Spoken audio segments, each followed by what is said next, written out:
विवादास्पद मैगजीन तहलका के एडिटर इन चीफ तरुण तेजपाल जी को बॉम्बे हाई कोर्ट की गोवा खंडपीठ के द्वारा 2013 के बलात्कार के एक आरोप में दोषी पाया गया और उन्हें 10 वर्ष के कठोर कारावास की सजा सुनाई गई।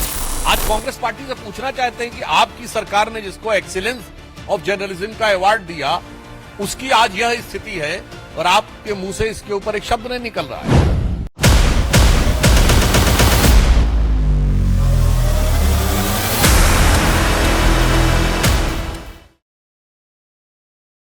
मित्रों, अभी हाल ही में विवादास्पद मैगजीन तहलका के एडिटर इन चीफ तरुण तेजपाल जी को बॉम्बे हाई कोर्ट की गोवा खंडपीठ के द्वारा 2013 के बलात्कार के एक आरोप में दोषी पाया गया और उन्हें 10 वर्ष के कठोर कारावास की सजा सुनाई गई।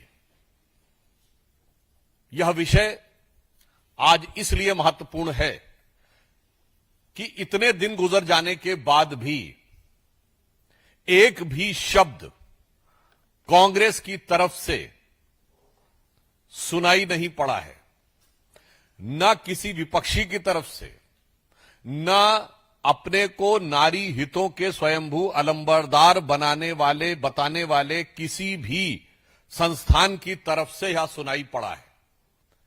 यह दर्शाता है कि अभिव्यक्ति की स्वतंत्रता हो या नारी की प्रताड़ना हो, इस पर सोच कितनी एकांगी, एक पक्षी और पूर्वाग्रहग्रस्त है। और मात्र यह इसलिए नहीं है, यह संभवतः इसलिए है क्योंकि यह वही बिजनेस हाउस है जिसने 2001 में एक विचित्र प्रकार का स्टिंग ऑपरेशन किया था।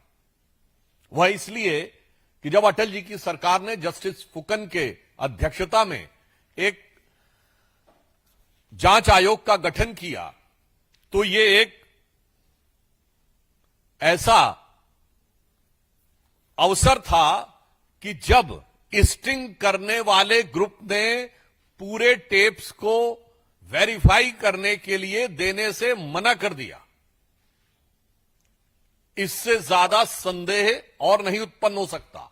और जब उसकी जांच की रिपोर्ट आ गई, तब तक सरकार बदल गई, तो कांग्रेस की सरकार ने उस जांच रिपोर्ट को सदन के पटल पर कभी रखा ही नहीं। भारतीय जनता पार्टी द्वारा बहुत विषय उठाने के बाद केवल उसकी समरी रिपोर्ट 41 पेज की सदन के पटल पर रखी गई और कभी रिपोर्ट रखी नहीं गई। और आज जब वो अपराधी सिद्ध हो चुके हैं, तो मैं याद दिलाना चाहता हूं कि इनका और कांग्रेस का क्या संबंध है।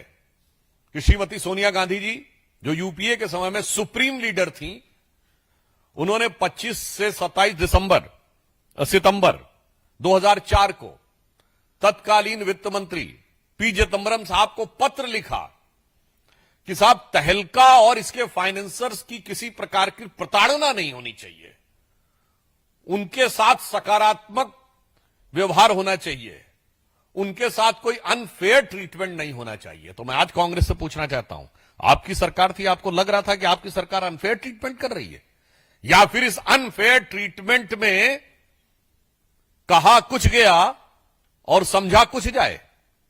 और फिर इतना ही नहीं, 2010 में, और कितना फेयर ट्रीटमेंट फिर दिया गया कि 2010 में तत्कालीन लॉ मिनिस्टर वीरप्पा मोइली साहब ने इनको जर्नलिज्म में एक्सीलेंस का अवार्ड दिया। आज कांग्रेस पार्टी से पूछना चाहते हैं कि आपकी सरकार ने जिसको एक्सीलेंस ऑफ जर्नलिज्म का अवार्ड दिया, उसकी आज यह स्थिति है और आपके मुंह से इसके ऊपर एक शब्द नहीं निकल रहा है। दिग्विजय सिंह जी ने कहा 2013 में कि इन्होंने एक बहुत शानदार काम किया कम्युनल फोर्सेस के अगेंस्ट फाइट करने में, और 2021 में तरुण तेजपाल ने, जब वो लोअर कोर्ट से बरी होने में सफल हो गए थे और हाई कोर्ट ने उस निर्णय को पलट दिया है, कांग्रेस पार्टी को धन्यवाद दिया था कि उन्होंने इस रेप केस में उनकी बहुत मदद की। अब मैं कांग्रेस पार्टी से भारतीय जनता पार्टी पूछना चाहती है कि आप स्पष्ट रूप से बताएं कि आप दोनों के बीच में यह क्या संबंध था कि सरकार आपकी, मदद आपकी, पत्र आपका, और उसके जवाब में तत्कालीन प्रधानमंत्री डॉक्टर मनमोहन सिंह जी ने भी पत्र लिखा था सोनिया जी को कि I have received your letter of June 18, 2004 in close representation from Sri Tarun Tejpal, editor-in-chief of Tehelka regarding investigation pending against him. I am asking the concerned ministry to examine the case and review the status and the proposed course of action. मुझे लगता है इससे ज्यादा media के साथ दुरभिसंधि करके और सरकारों को बदनाम करने का कोई प्रमाण भारत की राजनीति में नहीं हो सकता। और आज की स्थिति में इसका रेलेवेंस यह है कि यह स्थापित होता है कि कांग्रेस पार्टी हमेशा से आपराधिक प्रवृत्ति के संदिग्ध लोगों को मीडिया में प्रयोग करके राष्ट्रवादी सरकारों को के खिलाफ साजिश करती रहती है और जांच से भागती है, उनको कानूनी मदद देती है, और जब वो सजा याफ्ता हो जाते हैं उसके बाद उनकी गूंज म्यूट हो जाती है। इसलिए हमारा उनसे बहुत स्पष्ट यह सवाल है कि कांग्रेस ने अभी तक इस पे जवाब क्यों नहीं दिया, और यह देश की जनता के सामने एक चित्र है कि किस प्रकार से कांग्रेस साजिशों में शामिल होती है, जो साजिशें गलत साबित होती हैं, फिर उन लोगों की मदद करती है। तो मैं सिर्फ यह कहना चाहूंगा कि राष्ट्रवाद के महामेरु पर वार बहुत ही हल्का था और राष्ट्रवाद को रोकने को साजिशों का तहलका था। वो आज पूरी तरीके से एक्सपोज हो गया है। धन्यवाद। हम क्वेश्चंस लेंगे। एनी क्वेश्चंस तो आप पूछ सकते हैं, पूछिए।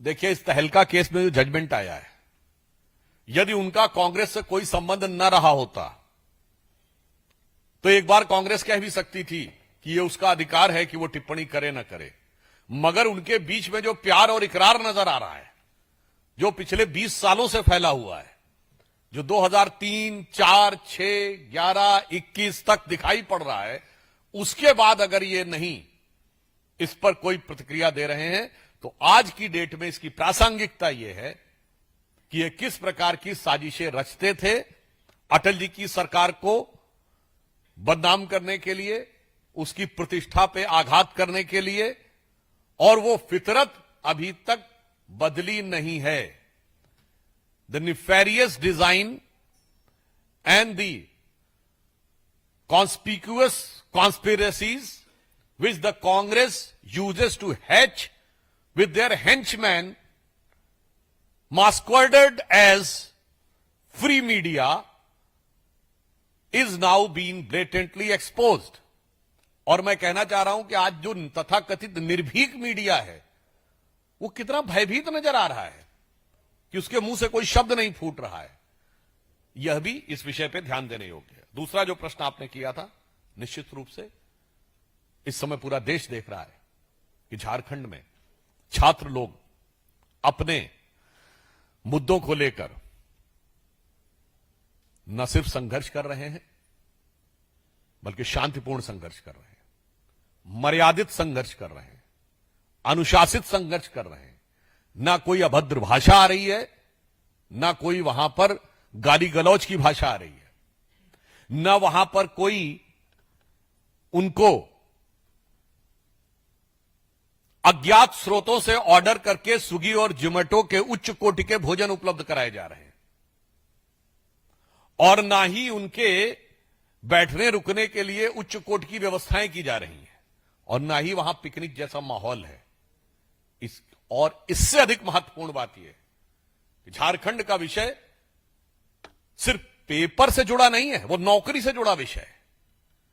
वहां आरोप सिर्फ ये नहीं है कि पेपर लीक हो गया है, जो केंद्र में था, और पेपर भी लीक क्या हुआ था कि पेपर राइटर बनाने वाले ने ही उसको आउट कर दिया था।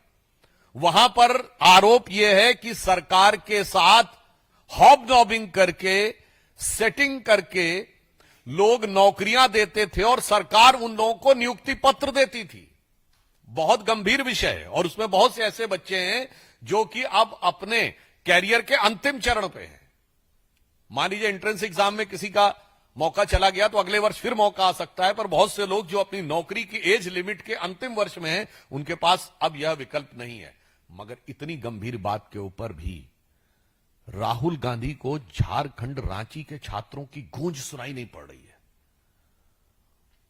बताइए, जो जाके दहाड़ते और चिंगाड़ते थे कोटा से लेके और प्रयागराज तक, वो रांची पे मिमियाते हुए भी नजर नहीं आ रहे हैं। यह दर्शाता है कि उनका उद्देश्य छात्र हितों की बात करना नहीं, अपने राजनीतिक स्वार्थों की पूर्ति करना है। और हम देश के युवाओं से भी यह अनुरोध करना चाहेंगे कि आप रांची और दिल्ली को एक तराजू पर तौल कर देखिए, और उसके बाद समझ में आ जाएगा कि ये लोग जो कि छात्र हितों की बात करते हैं, यह इनका मुखौटा है, और असली चेहरा इसके पीछे छुपा हुआ है, जिसका उद्देश्य 100% राजनीति, छात्रों को भ्रमित करना और किसी न किसी मौके का लाभ उठाकर देश के अंदर अस्थिरता उत्पन्न करना है। तो मैं ये राहुल गांधी जी से कहना चाहूंगा कि जंतर मंतर पे कर्म और जो रांची के छात्र हैं उनके ऊपर जुल्म, राहुल बाबा ये जुल्म न कर। धन्यवाद।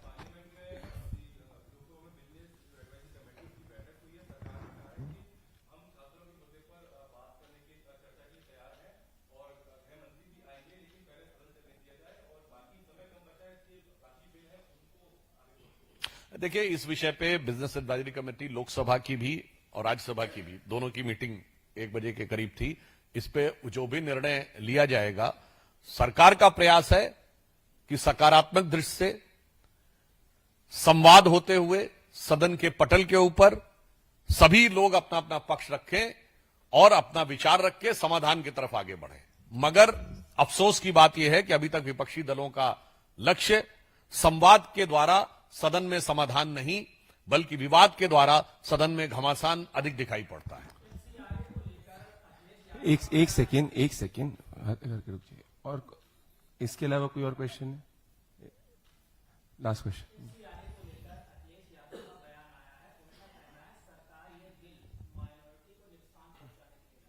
बड़ी मजेदार बात है कि जो बिल अभी आया ही नहीं है, उसको किस अज्ञात स्रोत के द्वारा उन्होंने पढ़ लिया है, कृपया ये वो बताएं। मुझे लगता है एआई भी वो शायद नहीं पढ़ सकता, जो बिल अभी अस्तित्व में नहीं है। तो उनको कौन सी दिव्य दृष्टि हुई है, अंतः प्रेरणा हुई है, या इल्हाम हुआ है कि उनको वो कौन सा क्लॉज दिख गया है। ये वही लोग हैं जिनको पूरे सीए में, जहां कोई नागरिकता लेने का कानून कहीं प्रावधान ही नहीं था, इनको दिखता रहा, और अब 5 साल हो गए हैं किसी मुस्लिम की नागरिकता नहीं गई है। इसलिए मुझे लगता है कि ये एक बार पुनः प्रमाणित करता है कि प्रश्न पत्र आने से पहले ही कोई छात्र ये कहना शुरू कर दे कि अमुक प्रश्न गलत लिखा हुआ है, मुझे लगता है अखिलेश जी की स्थिति आज उसी छात्र के समान है। बहुत बहुत धन्यवाद। थैंक यू, शुक्रिया।